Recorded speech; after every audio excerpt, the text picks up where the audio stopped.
Replacing a starter on a Craftsman L9 lawnmower. William Hovey Smith, 2021. Puzzling out what's going on with a lawnmower is sometimes a bit of a problem with these older machines when many things might fail. And here is what I'm going through, finding out what's going on and actually replacing the starter.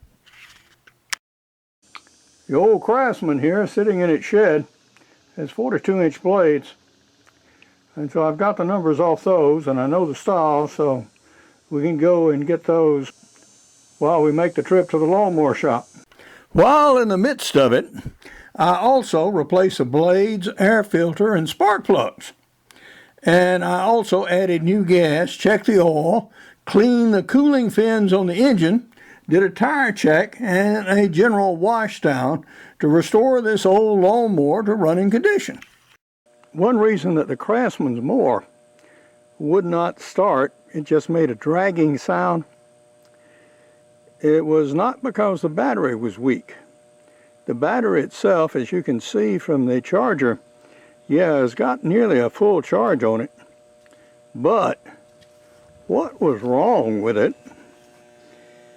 is that the leads were very badly corroded. And I suspect if I clean up that corrosion, that will solve the problem, and we can get Craftsman cutting grass again. Now that the battery issue has been taken care of, we'll see if we have solved the problem.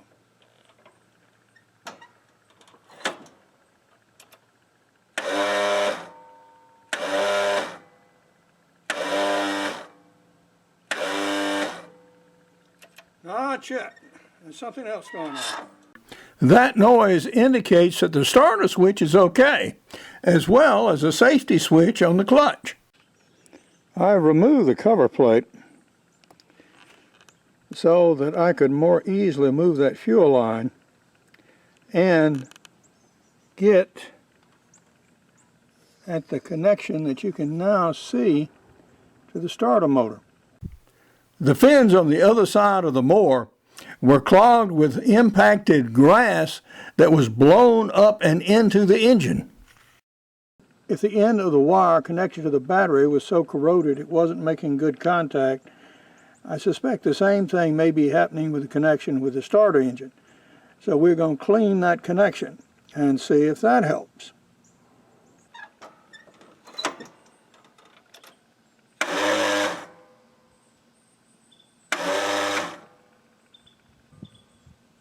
Nope, same thing.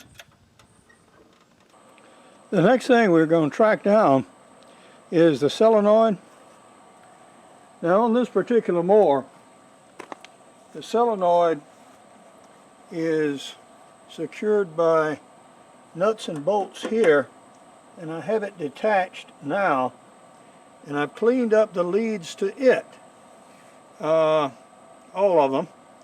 And so we're now going to reconnect to the battery and see if that will do any good.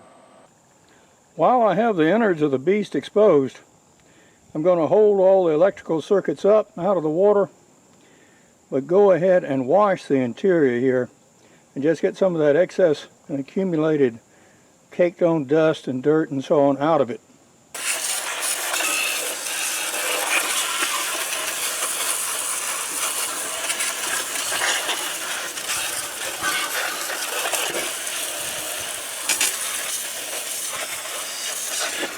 I'm going to blow some air and let that aid in the drying.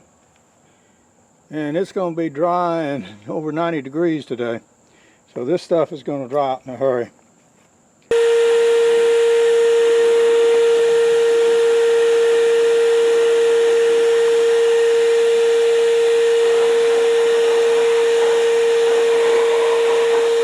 It may well be that the starter itself has failed, which I really hate to get at if it happens, but nothing for it. This is not really an easy starter to get after.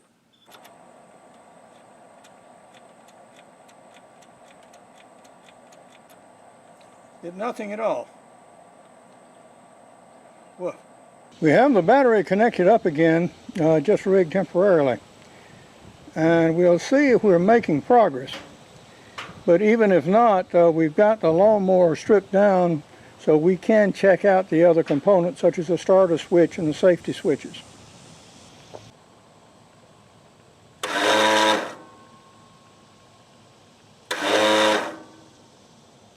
That's progress. It wasn't making any noise at all before.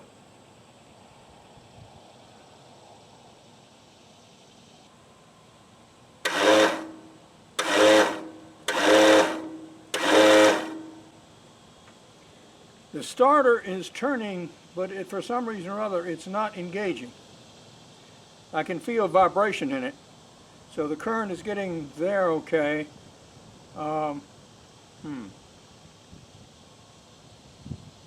Hate to replace a starter on this thing, but that seems to be the problem.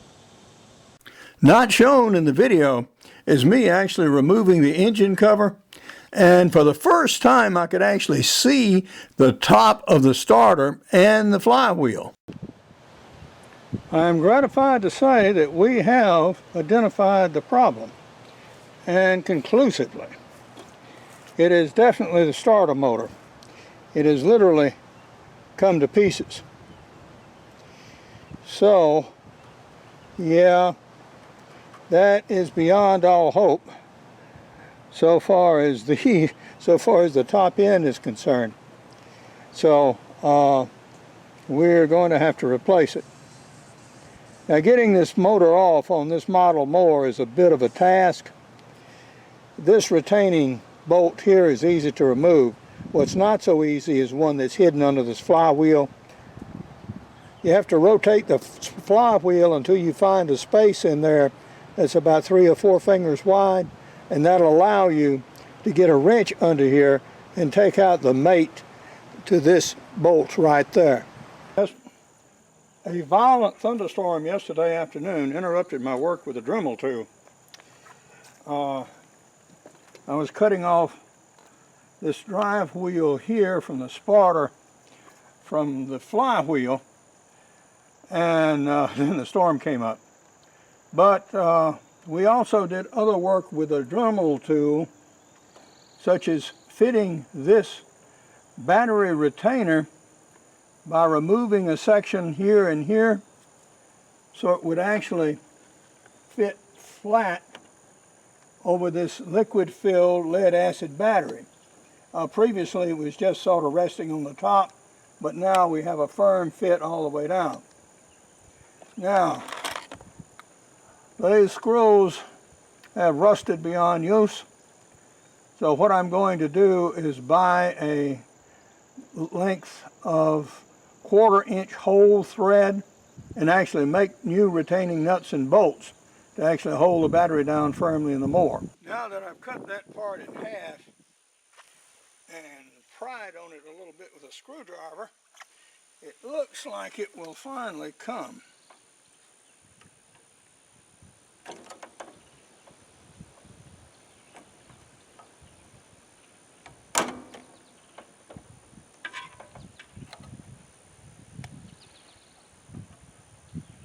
Well, not quite. Stubborn little fellow.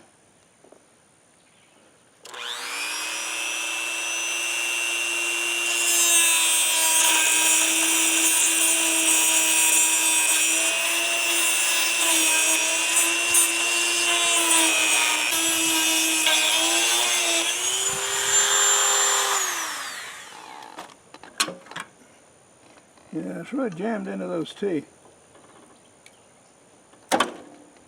Getting there closer. All right. Finally. Now, the question is, did the damage to the flywheel somehow seize the engine? The flywheel should rotate.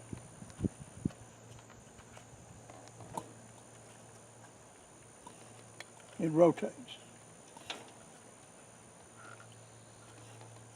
So the engine's in good shape. So now I have to find a little place on the flywheel where there's enough room to insert a 1/2-inch wrench here and remove that other screw. After a frustratingly long period of using that winch, we finally have the starter free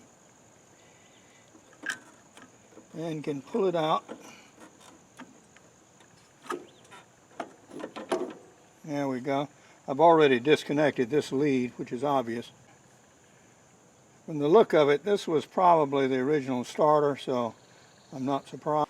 While waiting for my starter motor to come in, we're going to take care of this battery retention problem. I've got a length of all thread here that's a 1/4 inch in diameter, and so we're going to replace these very rusted out bolts. I'm going to take the additional step and attach lock washers to both ends to retain them, and then we'll reinstall our battery. I have another video on fixing the battery retainer. We have a replacement starter motor that looks exactly in size, although a little different in configuration, of the one we took out. So I think we're in tall cotton. It's just the nitpicky part of getting it in there. I'm an author, and most of my products are outdoor books, but I do have significant business titles. My most recent is Make Your Own Job Anytime, Anywhere, at Any Age, which is available also as an audiobook. My new novel is also available as an audiobook, and you can find Until Death Do You Part at Lantern Audio. Well, we have the brand new starter installed, and we shall see how she does.